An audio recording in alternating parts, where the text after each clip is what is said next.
everybody, and welcome back to another episode of The Damage Report. I'm John Adarola. It is Wednesday, and so, Jayar. Yo, what's going on? Jayar, take it away. The whole show's yours. Why not? I mean, I come with the right information every week. I know a few weeks ago we talked about the candy bars, and that all panned out correctly and well. I think I made my point, and I think I've convinced the large majority of the American people that I was right on that. Which is the one that you hated? Milky Way?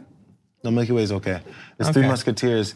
And, that's better than Milky Way. And Kit Kat. That's the only thing worse than Three Musketeers is a Kit Kat. The only thing worse than Kit Kat is Three Musketeers. I don't, like you could, like a Snicker, you could not like Snickers because you don't like nuts or something.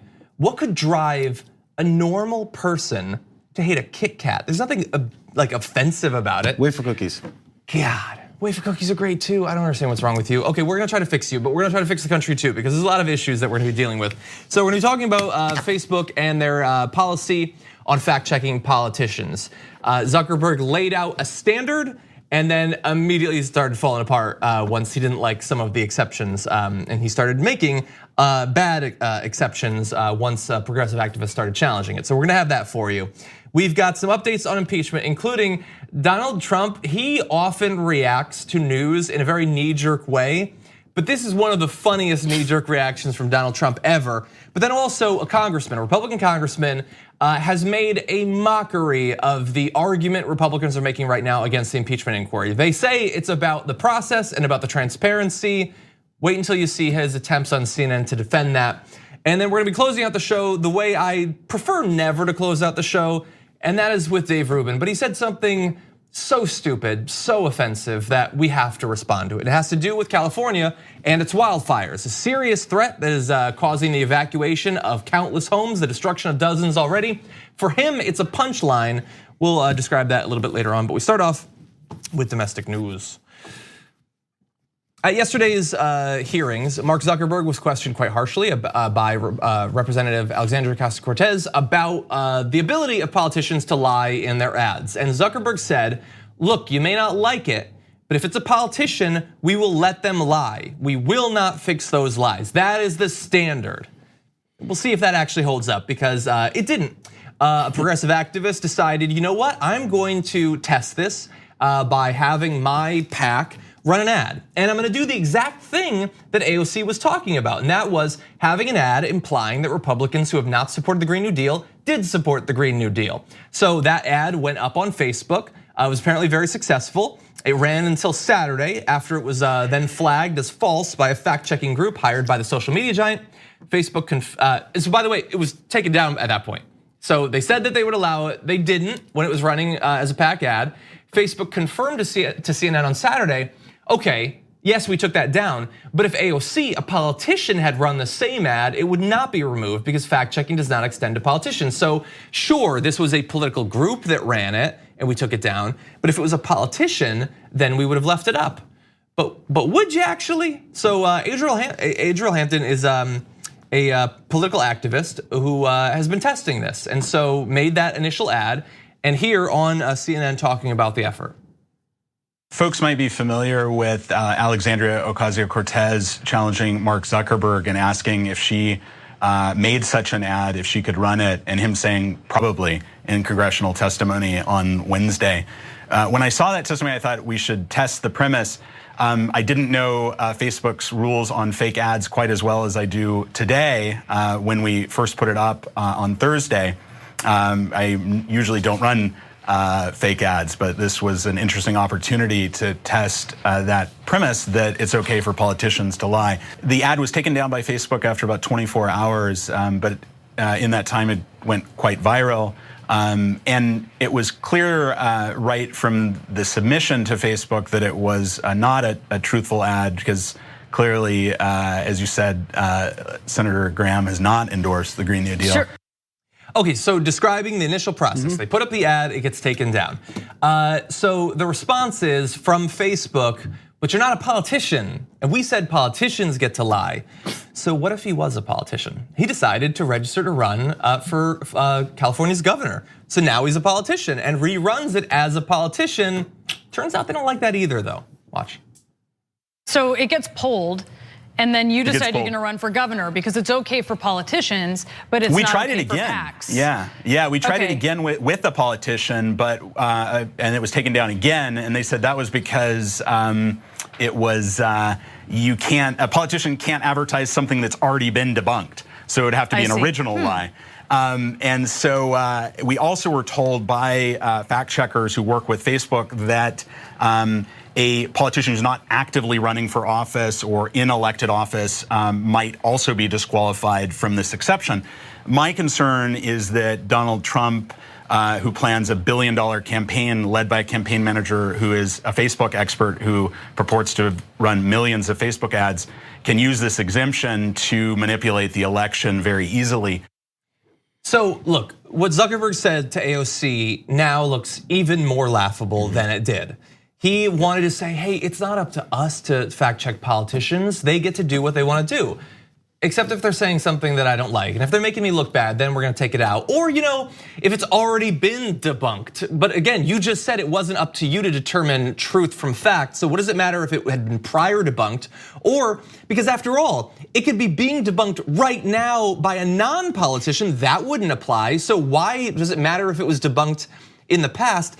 And then even if that doesn't protect them, because obviously the next thing to do would be to run a new lie as the candidate for governor. But they're trying to get out in front of that by saying, oh no, but you have to be an actively running politician. He says, no, I'm actually running. In fact, now I'm really excited about this issue. This is what I'm gonna run on, but they're not gonna let him do it. This is how they're going to choose winners and losers when it comes to lying. We think this politician's serious, we think this politician not so much, so they don't get to lie. Only the ones we like get to lie. This is when exposing a bad approach to things actually works out. Whenever you try to convince someone politically of your argument and you try and tell them all the facts and this and that, but it doesn't work. No one's ever gonna go for that, which they have to make them convince themselves, which is a much harder endeavor to take on. You have to make them make a point, then make them make their counterpoint to their own first point, and then they're gonna have a problem because they're arguing with themselves now. So you have to go through this whole process of running a fake ad, having it pulled down, register as a politician, have it pulled down, ask the next question, all because Mark Zuckerberg, when he was talking to AOC in that testimony, decided to say something that complicated things much further. Instead of recognizing the flaws in your system and saying, yeah, we're gonna address that because that shouldn't be the process on our site, you tried to go with, it'll be fine, we'll just let it happen. Yeah. That doesn't work that way. This is the real world. You can't just say, oh, well, when you run this kind of organization, this company. So now you've been exposed even further for the lies that you already put forward, your biases, and the people that you're gonna allow to lie versus the people that you're not gonna allow to lie. Now things are much worse. There was an old commercial back in the day when I was a kid. This isn't necessarily about lying with Zuckerberg because he just believes he should let it all happen. When they say if you tell one lie, it leads to another. It was an old 80s PSA show, commercial. So if you tell the first lie and you thought you got away with it, it's gonna lead to the next one and the next one and the next one. Next you're gonna be surrounded by all of your BS and you can't. And now you're cornered. And that is where Zuckerberg and Facebook find themselves. By the way, in the past couple of days, a letter by hundreds of Facebook employees went out arguing against this new policy.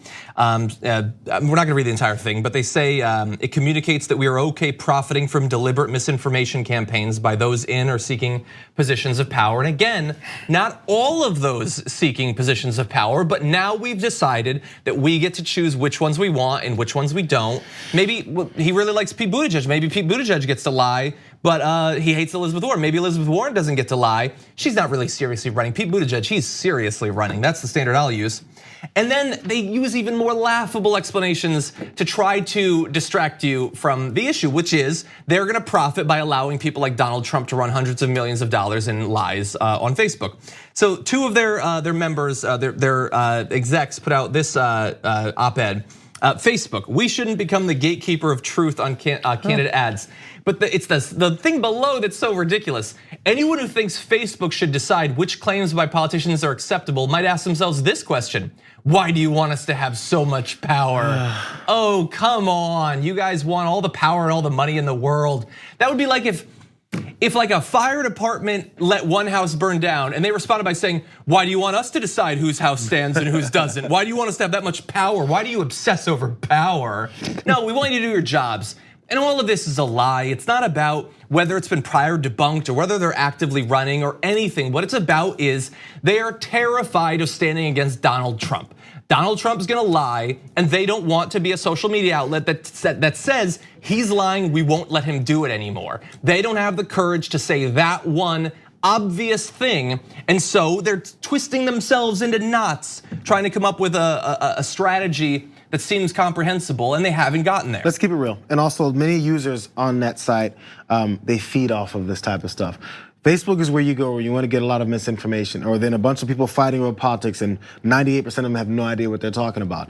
They can't lose that block by having any kind of policing of false advertisements, especially from the kinds of candidates that do it mostly, which appeal to many of the users on Facebook, and those users will then revolt. Yeah. They're worried about all of that. Ugh. Just a disgusting, oh God, Facebook's terrible. It's just the worst. There was never a good reason to be on it, but now I honestly, I don't know why I'm on it. But anyway, unfortunately a lot of people are. You can keep up with your high school friends that you discovered are racist. Yay. Okay, we're gonna take a short break. We come back, lots more to get to.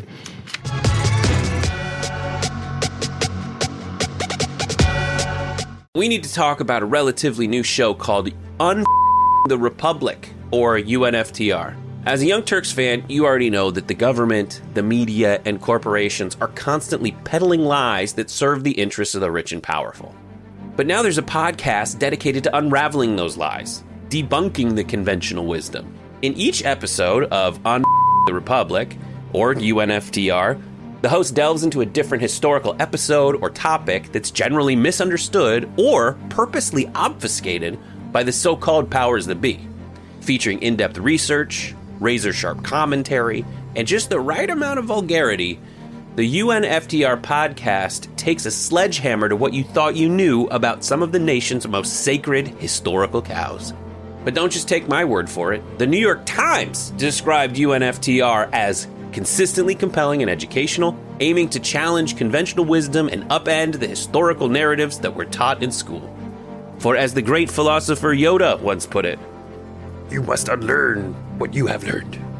And that's true whether you're in Jedi training or you're uprooting and exposing all the propaganda and disinformation you've been fed over the course of your lifetime.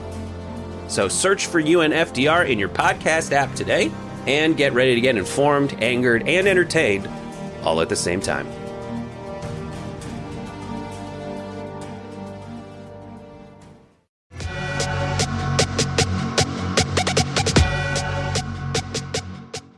We already have ranked choice voting in a couple of narrow areas of the United States and potentially could come to others in the near future. Joining us now to talk about the system and the possibility that it could be expanded to New York. We're joined now by New York State Assembly member Ron Kim. Welcome to the Damage Report. No, thank you for having me, John. I'm glad to be on. Glad to have you here. So look, you've written a lot. We're gonna talk about multiple issues, but you've written a lot about ranked choice voting, and I want to talk to you about what the system could bring, some of the benefits to it. But there is the possibility that coming up very soon in New York, it could be expanded there. Do you think that that's likely? Yeah, I think that people are excited. I think that most of the progressive elected officials and so many of our Democratic colleagues are for this measure.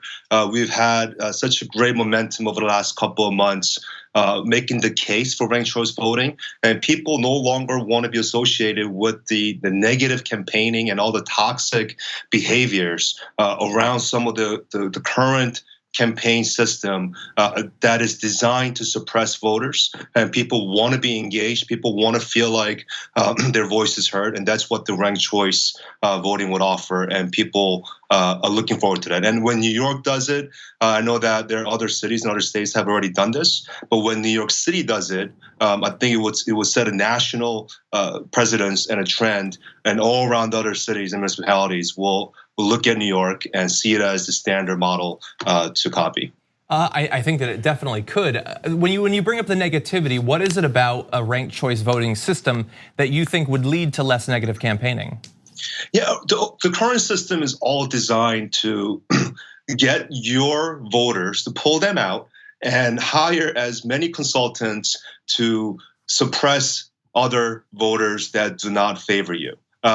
So in this current ecosystem, the only people that are benefiting are the consultants and all these lobbyists and all these people that make a living off of oppo research and trying to suppress as many voters and negative campaigns as possible.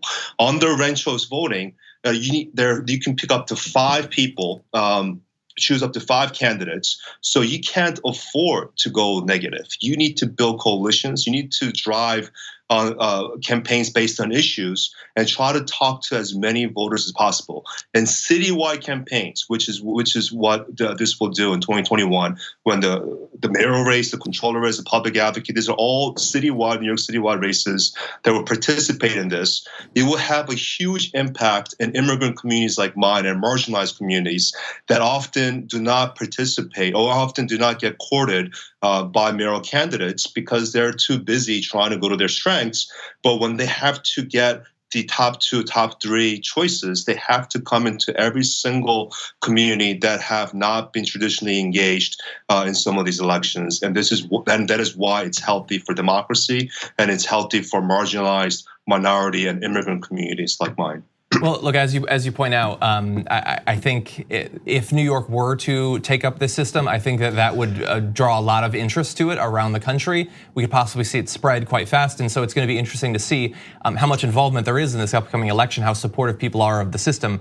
It's definitely one of the biggest opportunities I think ranked choice voting has had so far in America. And so thank you for describing some of the benefits of it on our audience. We've done a lot of videos about it, but I really want to flesh out, because it's so different than the way things go right now, it's important that people understand how it might actually work.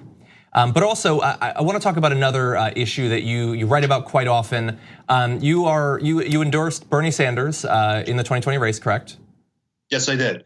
I was the first New York elected official to come out and support Bernie back in April.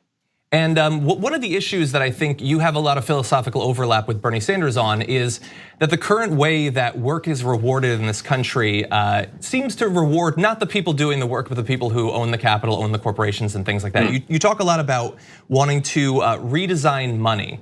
When you talk about that, what do you mean? We all know when any person, whether you're conservative, liberal, Democrat, doesn't matter where you come from. When you ask any single person in our communities, who adds the most value to our communities, who adds the most value to our economy, it's the people who do the care work. It's the people who take care of kids. It's the people who take care of seniors, who are mentoring teenagers, who are taking care of our environment, our nature. They are the ones we all know that add the most value. But we have a monetary system, an economy that actually devalues them and those type of work, those type of care work, and that's fundamentally something that needs to be fixed in order for our economy to work again.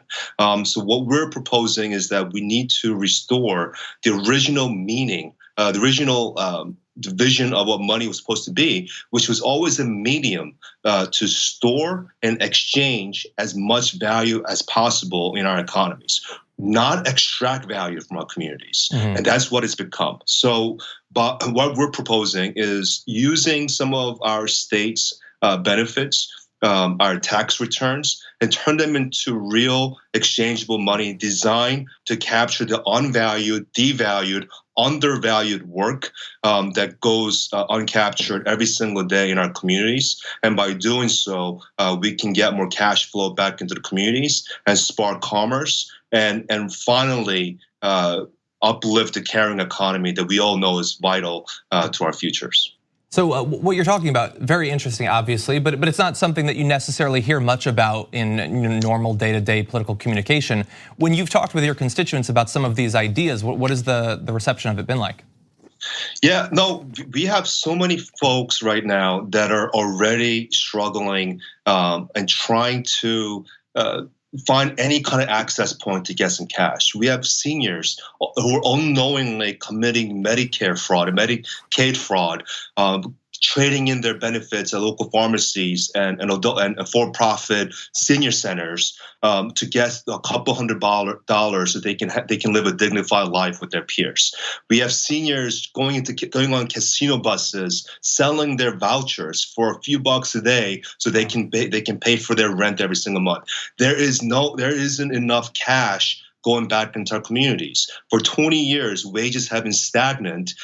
So we know that there isn't an increase of wealth in our communities. And as a result, we're just left being pitted against each other, fighting for scraps, chump change every single day. And that's why we're seeing so much more ugliness and violence every single day in our communities. And at the core, we need more cash flow. We need more economic activities that captures the unvalued work in our local economies.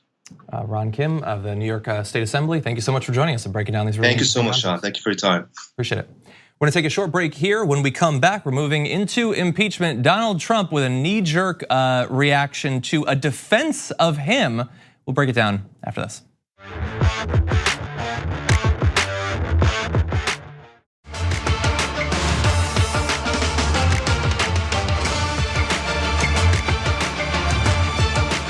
The Wall Street Journal wrote an op-ed attempting to defend Donald Trump in this impeachment inquiry, and Trump is not having it. So here is the defense. First of all, the section says, intriguingly, Mr. Bill Taylor says in his statement that many people in the administration oppose the Rudy Giuliani effort, including some in senior positions at the White House. This matters because it may turn out that while Mr. Trump wanted a quid pro quo policy ultimatum towards Ukraine, he was too inept to execute it. Impeachment for incompetence would disqualify most of the government and most presidents at some point or another in office. So look, yes, they are calling him inept and incompetent, but they're trying to get him out of being impeached because of it.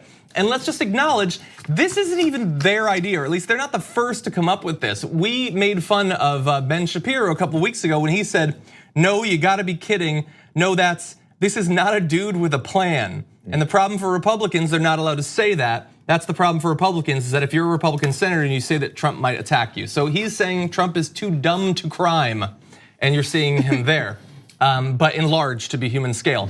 So look, this is the Wall Street Journal and the right wing's intellectual gladiator, both pointing out that Trump is too dumb to commit crimes. And he's also too dumb to just accept their defense, because apparently he's not a fan of it. According to the Daily Beast, the president mentioned he had seen it, that op-ed, and then he started saying things like, what are they talking about? If I wanted to do quid pro quo, I would have done the damn quid pro quo.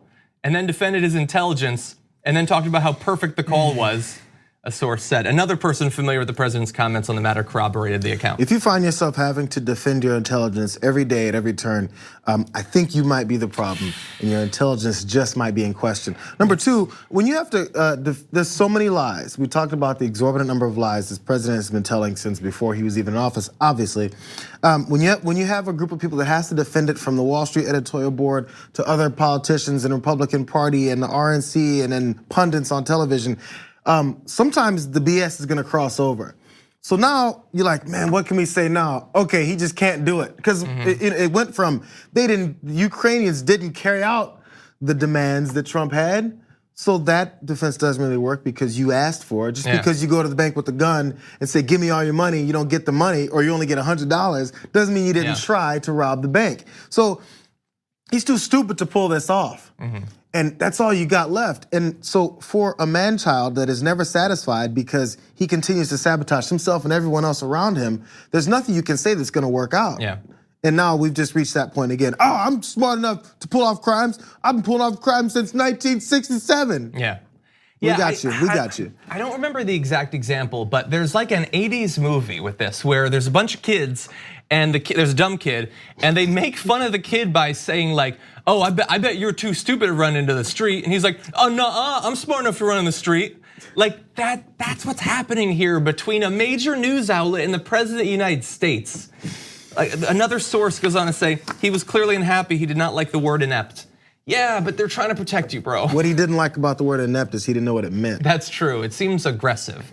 Yeah, they're trying to say that like you wouldn't have put together this complex of a plan with all of its parts and stuff, and he doesn't even know, he doesn't even see that they're trying to help him. This is a Wall Street Journal. They don't want him impeached. They don't want a Democrat in office.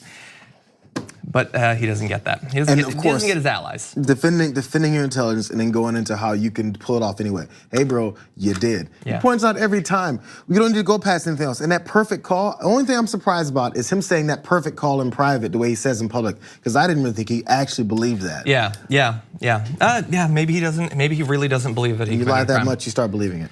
Exactly. Ridiculous. Anyway, okay, we're gonna move on to another topic. The Republicans would have you believe that their concern about this impeachment is a genuine concern about the process. It's about transparency and access, that it's being done in secret, that people are leaking things selectively, and they just wanna be in the room and know what's being said. And Nancy Pelosi, who one Fox guest described as the high priestess of a cult that is conducting a secret ritual of impeachment. That's literally what they said. That she just won't let them in the room, and that's all they want. But there's a problem with that, and that problem is Ted Yoho, a Republican congressman who is allowed to be in those rooms, but decided to go on CNN instead and quickly grew to regret that decision. Then why is it legitimate for you to slam an inquiry and slam testimony when you have the opportunity to be in the room for all of it? You are not taking that opportunity. I understand you have other important responsibilities, but respectfully, Congressman, as glad as I am that you're on this show, you don't need to be on this show. You could be in there. Like I said, I've got my questions written down for him. Deposing Lieutenant Colonel Vindman. Who is asking them? I ask who's asking them because your staff told us 30 minutes ago they didn't even know about the testimony. No, they know about the testimony. I mean, we've talked about it all week long. Well, then why did they tell Poppy Harlow that they didn't know about it? And she is, look, I don't have any kids, but I was a kid once, and that's how like a very patient, understanding mom talks to a kind of dumb kid. Like trying to like I'm glad that you're here, it's great, you're the best. But you could be in that room right now. And you said that you wrote down questions, but who's asking them? Because you're not in there. You're talking to me right now. You can't do both at once. It's gotten to a point where you can't, again, I guess going with the kid analogy, you don't wanna be too aggressive. You don't wanna be like, hey, you know how dumb this is? She was trying to be nice. Yeah, you have to go, okay, so let me give you the scenarios. Let me give you A and B, what you could be doing versus what you are doing. And do you understand that this doesn't match up with the talking points that you were given by your party, and now they're making you look stupid on TV? Yeah. How is it they haven't planned this out yet? They've been complaining about how President Trump needs to get a better person to coordinate his impeachment defense because he's screwing up, which is, of course, his response was, I don't need any defense, I'm the defense. We've already figured that out. Please stick with that. It's working out well. So now when they've coordinated some kind of defense, which is, let's not talk about the substance, instead let's talk about the process and make up what the process is, you know people are gonna be watching what you do. They're gonna see that you say, hey, we can't get in the hearings, and if you make this big spectacle as they did last week, let's go into the hearings. They're gonna start watching to see if you're going into the hearings. Including by a number of individuals who are allowed in the hearings, but chose to go to the protest instead. And so Yoho could be in there right now, he chooses not to. You said there that they're not gonna focus on the substance, they're gonna focus on the process. That, by the way, includes his questions. So Poppy Harlow has a follow-up and wants to know what questions he would be asking if he was actually doing his job rather than doing a media hit. And he's gonna give you an idea of how seriously he takes what's been revealed. I plan to go in there. I've got my questions written for him. You know, why was he worried? Was anybody else on the call worried? Did they express the same thing? When did he give his concerns? When did he make that publicly known? Was that written down in a record other than his testimony? When was that submitted? And so those are questions that I wanted to come out. Okay, so when and how and where were you and what were you eating when you said that? And what kind of jacket did you have on? Did you just say it to 2 people? Did you say it to 3? Who else was on? Like, okay. Yes, that's all fine, and I'm sure he talked about that stuff, obviously. But the content of whether the president was pushing a foreign country to investigate his domestic rivals so that they could get needed military aid, that seems more important to me. It seems a little bit more relevant. But again, it's all process. It's, did you follow the way that you're supposed to? Did you submit it in triplicate? Did you fill out your TPS report? Like that's what all of his questions effectively are. That's what and again, I've said it before, and I'm the only person who said it. This president is exposing the Republican Party for the frauds, their susceptibility to a strong man, a dictator, than anyone else could have done. All the times that people said in the past, how exclusionary this party is, how they kowtow to the rich, they giveaways and all this stuff, and they actually demean everyone else. They had a way of kind of covering and hiding it. he's exposing it all. Or just where they talk about patriotism and we don't want this when Obama was in office and he's in there trying to take over the country and the world and tell us what to do. It's all right in front of us that the person who's doing it and that you're the one who's supporting it, it's right in front of us, and that your policies are based in nothing. Yeah. So their love for the country is only based in their love for the party. Yeah. If you actually cared about the stuff, you'd be in there trying to fix it right now. Exactly, and so he's not in the room, and he's not interested in going to these things. He hasn't been going to them. They also say, though, what we don't like is we don't know what's being said. Now, true, you could be there and then you'd know, but that it's important that we have an idea of what is said and not just rely on selective leaks. And so while it might have seemed like he was sort of falling apart in not going, this next section is worse for him. So Poppy Harlow, I show this, by the way, not to show her sort of systematically dismantling his defense of the president, but because if you're a conservative or a Republican or whatever, and you have bought some of their argument, you need to watch this and understand that they don't care enough about this defense that they're lodging for the president to even read a little bit of text. So he hasn't been in the room. Has he actually read the testimony that he says everyone desperately needs to read? Let's find out. So you are going to this deposition after you're off the air with us, is that right? As soon as I'm off the air, yes, ma'am. Okay, and this will be the first one that you attend in the inquiry. It'll be the first one, but we've been very engaged in what's going on in this whole vote that Ms. Pelosi's bringing up. And I'm glad she's bringing it up. But it's not an official impeachment inquiry. It's a vote to okay the process that they're going through and the transparency. All members of the committees, so you're one of them, are allowed to read the transcripts of these depositions as they've been happening. Right. Have you done that? We've read the summary of Volker's, and there was one other one we did. The summary, or you've gone actually to read the full just transcript? the summary of them, the summaries of them. And Why? going back to, I get again, you're an important member of an important committee, and this is an important inquiry, and I'm just confused as to why it seems like you don't think it's been worth the time until today to go or to read them. So he's been very engaged in it, but he hasn't gone and he read the summaries of one, maybe two of the many depositions that have happened. I mean, if you don't care enough to actually read the testimony that you're saying Nancy Pelosi is potentially breaking the law by not making all that public, but you don't care enough to actually read even all of the summaries, let alone the actual testimony, let alone go to sit in the room, you'll hear it. It'll be a lot easier. If you don't like reading, actually go, you can listen in real time. Not only was he not prepared for the testimony, which he doesn't want to go to, but he also wasn't prepared for someone to ask him. Yeah. How far, I'm sorry, if I'm making some kind of appearance, I get nervous enough to go, I need to prepare myself so that I don't not know what I'm talking about. And if I happen to get to a point where I didn't know what I'm talking about, I'm gonna go, damn it, Jayar, you should have prepared yourself. This is a bad position to be in. Yeah. There's no shame here. You know, we used to have this thought in the country that our leaders, our elected officials knew more than us. It's being exposed on an hourly basis, how much they don't prepare, how lazy they are. You can't be in 6th grade and not submit a book report. Yeah. And then the teacher goes, hey, how come you didn't read the book? You don't go, I don't know, I just kind of skimmed it. You're at least, as a sixth grader, embarrassed enough to go, my dog ate it. No, but it would be like, why haven't you come to class? Well, okay, yeah, granted, I didn't go to the class, but I've been very engaged in the process. Did you read the books? No, but I read the Spark Notes of all of them. No, one. You're not really engaged in the process. But I do think we found a new defender for the president on TV. I think Ted Yoho is good. It's impressive how he manages to make Rudy Giuliani look prepared for media appearances. Anyway, we do have to move on. We're gonna take a short break. We come back. Scott Walker sticks his foot in his mouth while talking about people trying to put food in their mouths after this.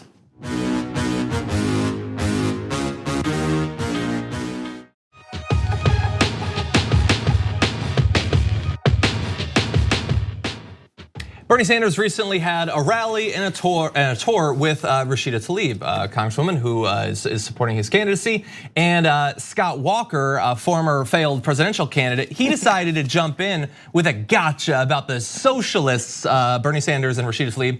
He tweeted this: anyone notice the backdrop behind Bernie Sanders and Rashida Tlaib looked like the empty shelves of grocery stores in many socialist countries? Irony. There's a little bit of irony, but it's not actually that. So look, he's got the gotcha. He's not the only one. The right-wing blog Gateway Pundit also ran a piece mocking their poor choice of location for a photo opportunity titled "Perfect Two radicals, Bernie Sanders and Rashida Tlaib, stand in front of empty grocery store shelves and push socialism. And even Ted Cruz got in the mix, saying, under socialism and communism, people line up for bread. Under capitalism, there are lines and lines of bread at the grocery for people to choose from. The problem is that they weren't at a grocery store, and even if they were, I don't understand that the grocery store just wouldn't be well stocked. I don't know how that proves their point, but it wasn't at all. And they were so excited to attack these people that, again, just like everything in politics, they were so excited that they had to tweet about it, but not excited enough to actually do any fact checking.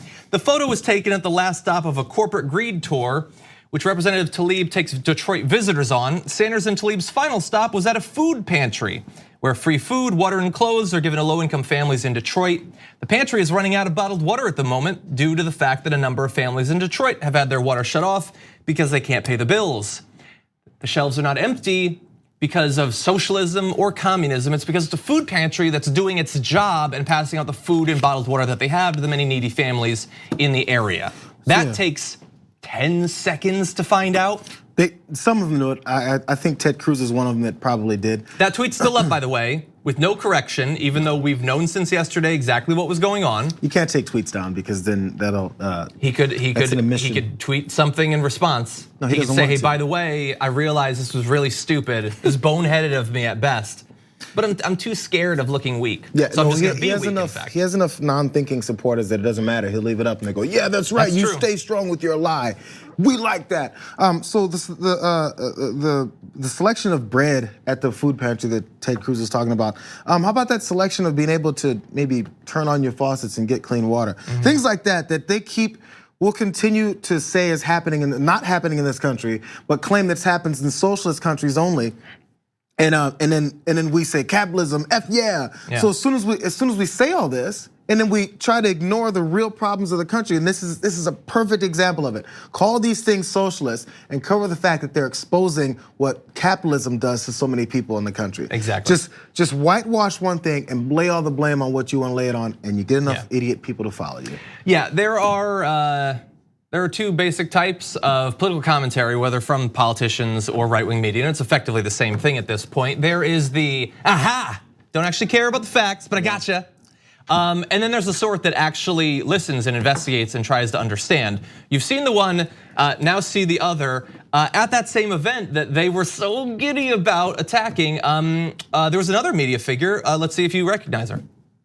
I'm here at the Brightmoor Connection Food Pantry in Detroit, Michigan, where Senator Bernie Sanders joined Representative Rashida Tlaib, this is her district, to talk to constituents about water shortages, water getting cut off for residents if they didn't pay 10 cents of their bill, food shortages, just general poverty here, and how there's all this talk about how Detroit is coming back. Well, it's being seen in downtown Detroit, but in these areas, not so much.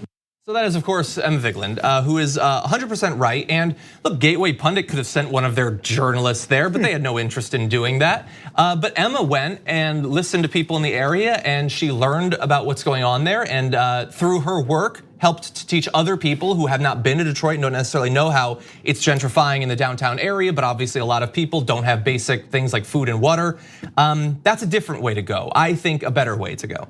It's amazing. So all this capitalism is working, and we talk about the job numbers and all this, and no one asked that second question. These people, these job numbers, and everyone like the rising lack of unemployment, are they still living?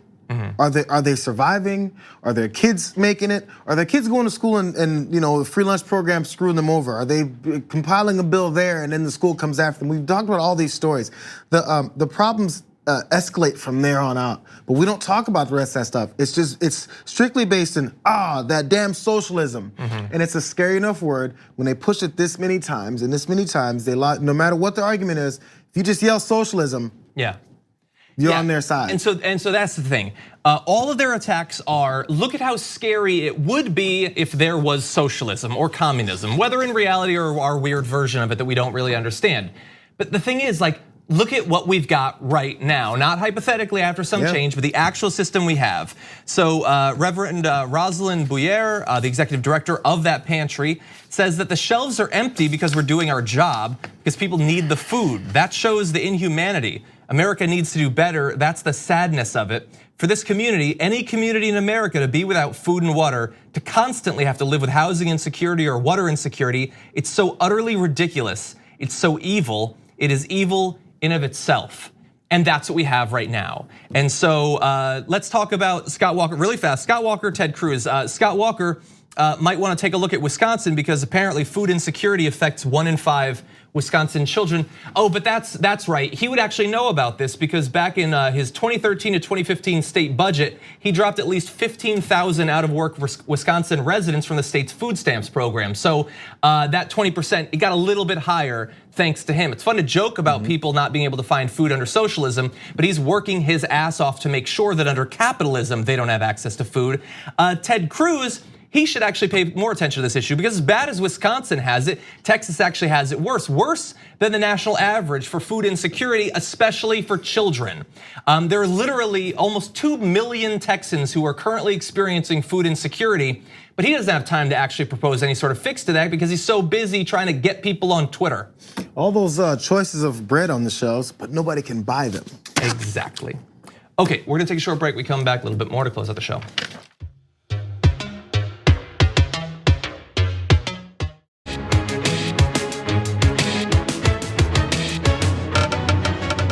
Prepare to lose a couple of IQ points. Here's right-wing grifter Dave Rubin on California's wildfires. Everything from academia to public utilities to politics, everything that goes woke, that buys into this ridiculous progressive ideology that cares about what contractors are LGBT or how many black firemen we have or white this or Asian that. Everything that goes that road eventually breaks down. It is not how freedom is supposed to operate. What is supposed to happen, Tucker, imagine if your house was on fire. Would you care what the public utility or what the fire company, what contractor they brought in, what gender or sexuality or any of those things he or she was? I mean, it's just absolutely ridiculous. Who would care?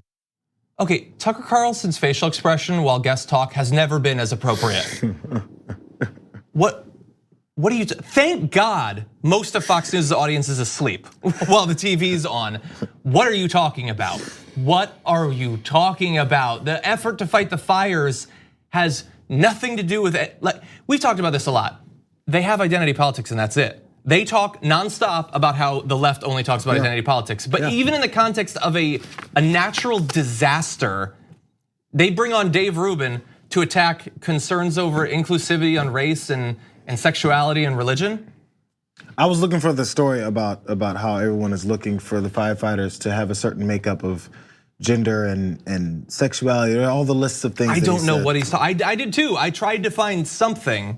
I have no idea what he's talking about. And Tucker didn't either. His eyelids shot open at some point because he didn't know what this moron was babbling about. He eventually gets it together, Tucker does, and says, that's true.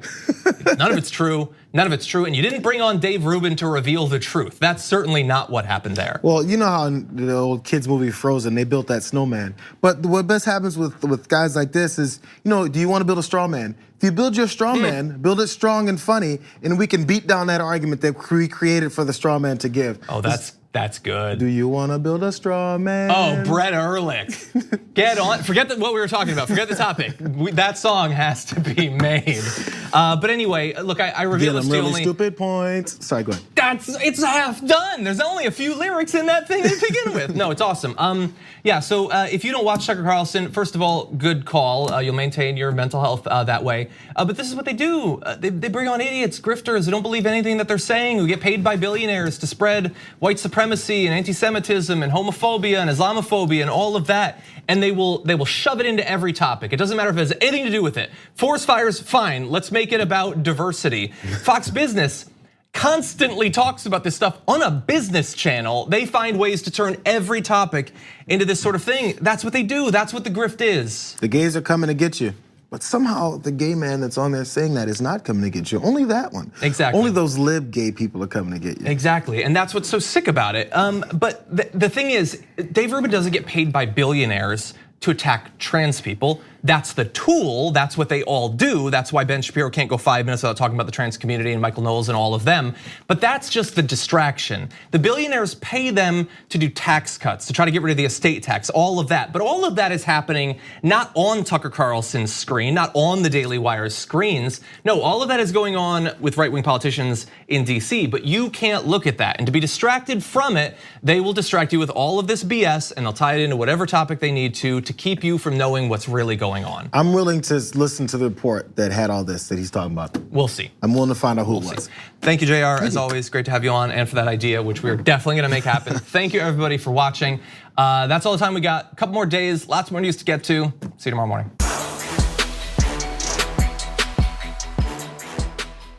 Thanks for listening to the full episode of The Damage Report. Support our work, listen ad-free, access members-only bonus content, and more by subscribing to Apple Podcasts at apple.co/TYT. I'm your host, John Adarola. I'll see you soon.